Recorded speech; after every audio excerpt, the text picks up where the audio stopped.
What is good, you guys? Welcome back to the Hero. Welcome back to a brand new video. In today's video, we're going to be talking about one player, Gabe Vincent, who has been really catching my eye over these two playoff games and throughout the course of the season. Man, he's been playing amazingly. So we're gonna be talking about him, what his potential, a comparison could be down the line, how he could help us, not just this year, but in the future when he becomes a more established player in his career.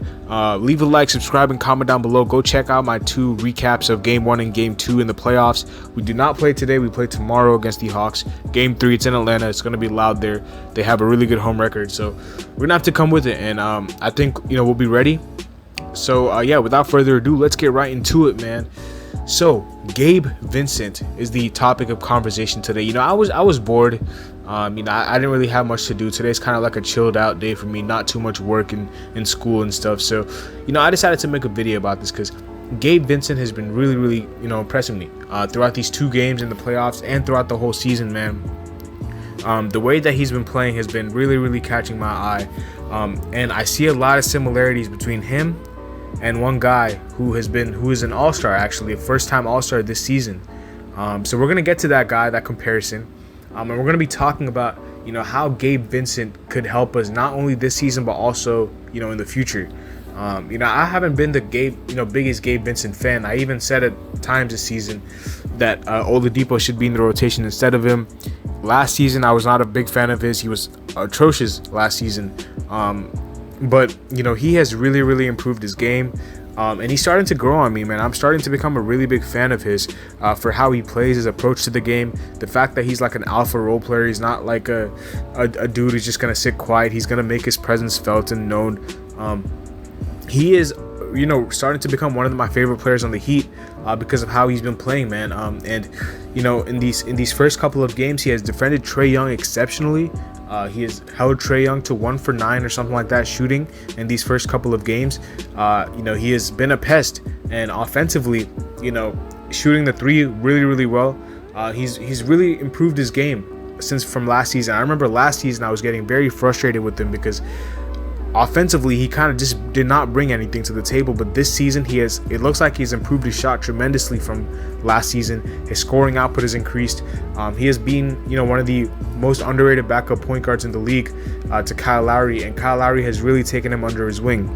Now the player that I really would like Gabe Vincent to become and try to model his game after, because I'm not trying to put a ceiling on him, and I'm not trying to disrespect this guy that I'm about to say, because this guy is one of my favorite players as well. He's first-time all-star this year. Fred VanVleet, man. Fred VanVleet. I really do see the Gabe Vincent to Fred VanVleet arc, and I'm not trying to disrespect Fred. If you're a Raptors fan watching this video, do not go off on me in the comment section below, because I do have some reasoning to this. I'm not saying that Gabe Vincent is going to reach Fred's level, because right now Fred is like 28, 20, I think 27, 28. He's not even like in his 30s yet, so we don't know the player that Fred will be in the next 5 years, if right now is what he's going to be doing, or if he has another level to him. But what Fred VanVleet has done this season is what I envisioned for Gabe Vincent throughout his career. As a dude, he is very similar to Fred defensively. He is a pest. He plays a lot bigger than he is. He's not the biggest point guard, but he plays a lot bigger than he is. He's physical. And then offensively, man, his three-point shooting, his finishing, he is sneaky athletic. I see a lot of similarities, and I do genuinely see the arc to Fred VanVleet.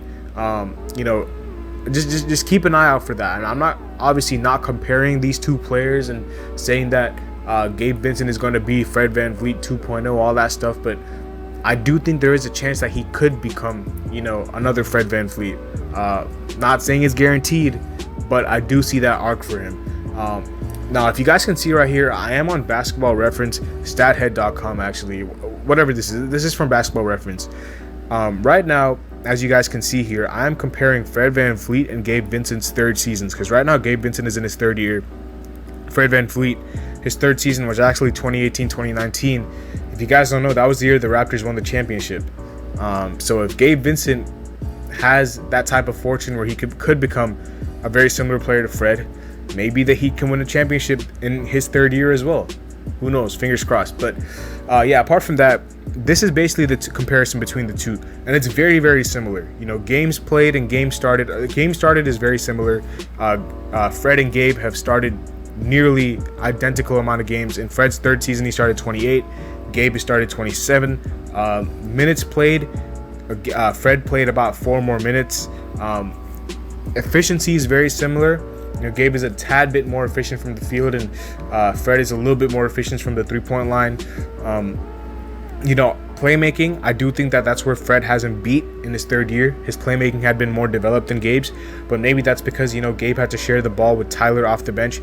Fred was really the primary ball handler off that Raptors bench, if I'm not mistaken. I know they had Norm, but I do think that, you know, Tyler is kind of like a 6th starter. I don't think the Raptors really had that 6th man off the bench like that, who was really filling it up, averaging 21 points per game like that, who was really ball dominant. If they did, correct me down in the comment section below, because I do not remember that Toronto Raptors team fully off the top of my head. I do remember pieces of that, but I don't remember the full team.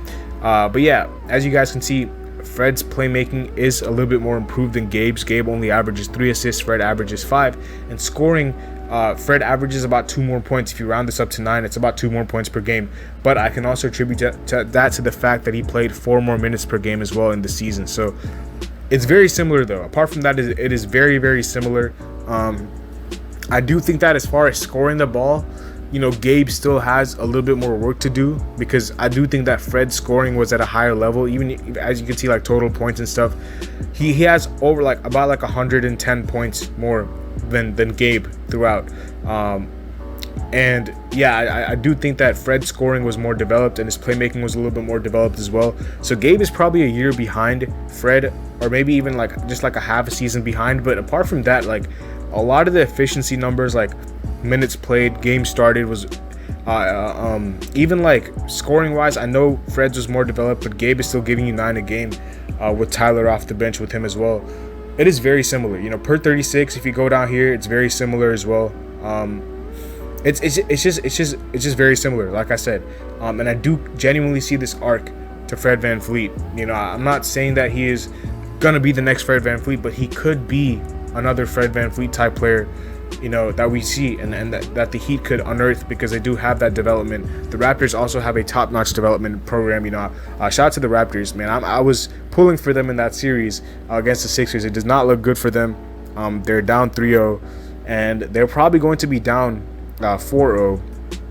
So I mean, I don't know. Either they might get swept, they might win a game, but you know, Fred has not had the best series, and I did want them to win that series, because you know, I like Scotty Barnes, South Florida kid, so I'm pulling for him. Hopefully he gets back. But yeah, man, I'm not trying to insult any Raptors fan, or you know, talk about trying to put a ceiling on Gabe and try to disrespect Fred, because I'm not here to do that. I'm just trying to give you guys a thought process of where I think Gabe Vincent, you know, at like the, I don't want to say like best case scenario, because I don't want to, like I said, do not want to put a ceiling on him, but as a scenario that I would be, you know, most ideal, would be like a Fred VanVleet type player. And I do think it can happen. I actually genuinely believe that it could happen, because he has shown that he has a work ethic to improve his game. You know, last season, like I said, if you know, look at his averages last season, and if you just watch the games last season, he was terrible.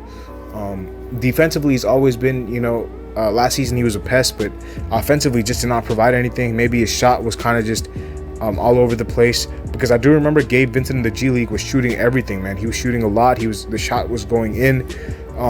So last year was just a down year for him, but he has improved his game massively.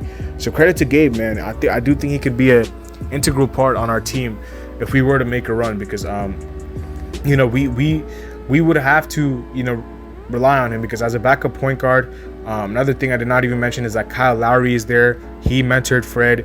He can also mentor Gabe. You know, he's always spoke highly about Gabe, saying that he can be, you know, a great point guard in this league. I know that can be just media PR talk, but I do genuinely believe that Kyle Lowry can, you know, try to mold or mentor Gabe into being a Fred VanVleet esque player. So, you know, man, hopefully this happens, man, because this could be huge for the Heat. The Heat have tried to, you know, find this permanent point guard solution. They've always had, you know, older guys, but Gabe Vincent's development is a very, very big positive for the Heat. It's a big W, and hopefully he can be a very big part of, you know, a deep run in the playoffs for the Heat. And yeah, man, that's where we're gonna end the video. So make sure y'all drop a like, subscribe, and comment down below. Let me know in the comment section if you guys agree with me or not. I'll see y'all later as always. Peace.